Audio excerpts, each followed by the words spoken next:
Acara utama kita hari ini, apa namanya?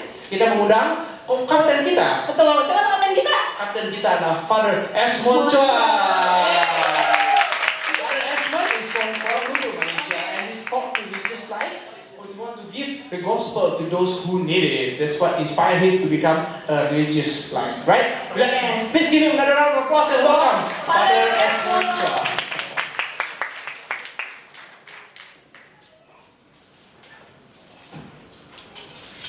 So good evening, everyone. I know you heard that. You heard?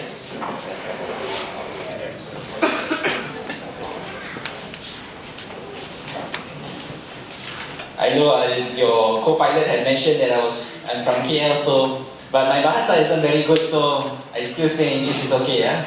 Okay. Because kalau I heard also Malaysian bahasa not same as Indonesian bahasa, kan?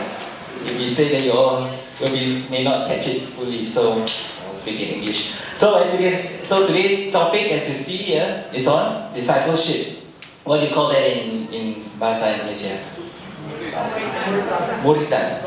Kemuridan. Oh, okay. Very good. Student lah, murid. Okay, so there are a few things that we'll be covering for tonight, and that would be. Where do I shine here? Come on, that's right. Yeah.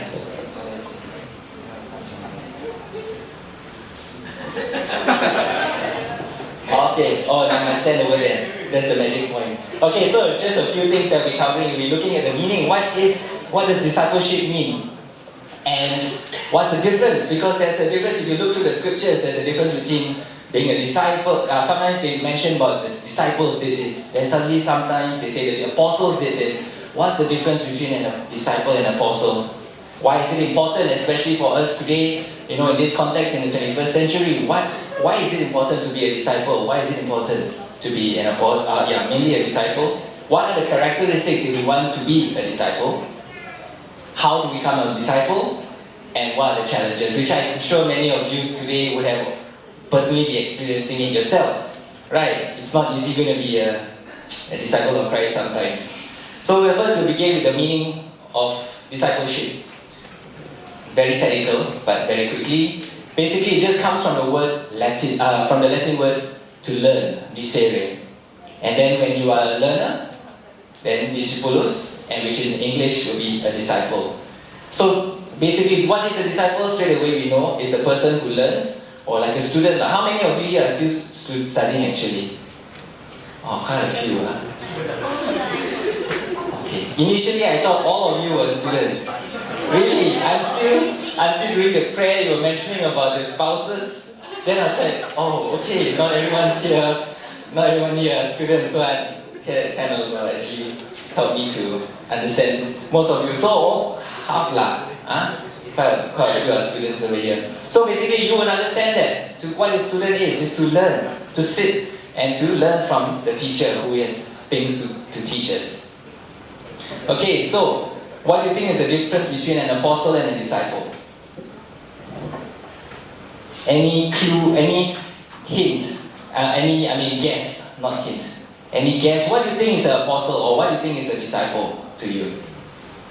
Already we saw a disciple is one who learns. So what do you think an apostle would be? Someone who is sent. So first we are learning and then we are sent. Okay? But in the scriptures, there are actually two understandings of this apostle. One, yes, they are sent, so they are students first, so they're disciples first. And then later they are sent out. And that's what we call to be apostles. But in the scriptures as well, the idea of apostles also signify the inner circle. You notice in the last few weeks especially, or at least last month, in the Sunday readings, what did Jesus do? He often pulls a group of people aside and he explains the parables to them. These are the inner circle. So in those times, in that context, we also consider them as the apostles. So they are disciples and apostles. You actually be two in one. But to just clarify the criteria, what else are apostles? These are people who have actually been with Christ throughout his earthly journey. Those who were able to witness his miracles, his teachings, his resurrection. And that's why today we in a way you can say we do not have any more apostles. Because if we look in the context of what apostles, people who walked with Christ and witnessed the resurrection, then there's no more apostles. So to understand the difference in the context of today, would be all the apostles are disciples. Why? Because like I said, we were learning. And then, but not all disciples are apostles. In the context of the inner circle of Christ. But all of us are called to follow Him. Okay? Have I lost you? Have the plane flew far, far away from you? No, huh? So, okay, these two parts are a bit of the technical part. But now I'll go on to the next one. Why do you think it's important to be a disciple today? Okay. Okay. Dead silence. Never mind. As long as you don't snore, it's good. Okay. So the very first reason is from the instruction by Christ Himself, which He says in Matthew, "Go and make disciples of all nations." It is because of the command of Christ that we are all called to make disciples. That we are all called to be disciples, and we are all called to go out to be and make disciples. And then baptizing in the name of the Father. So it's actually why it's important. The very first reason is because we have been instructed by Christ. When did you think this happened? When did this happen? When do you think Jesus told these people this statement?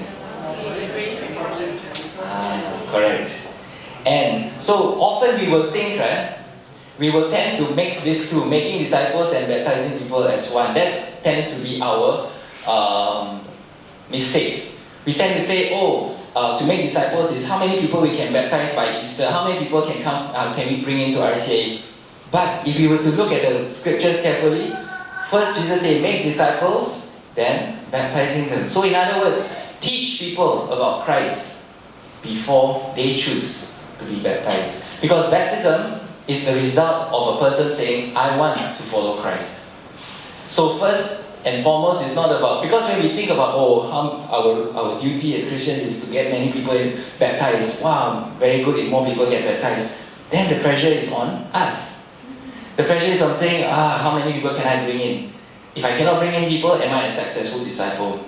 And then we lose our focus. But when he says make disciples, basically is to teach people about Christ, to let people come to know Christ, and then later it is the work of the Spirit to decide and to guide the person whether or not they want to choose Christ through baptism. Baptism is the public declaration that they want to follow Christ.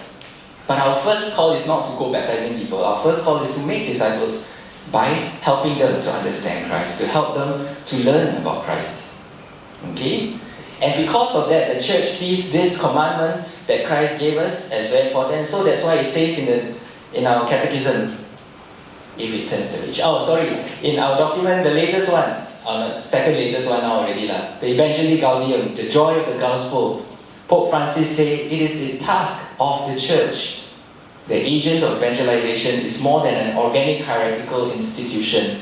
She is first and foremost a people advancing on its pilgrim way towards God. So it's basically saying, the task of evangelization, yes, is the work of the church, but the church is not the Pope, not the priest, not the religious, not specifically the hierarchy.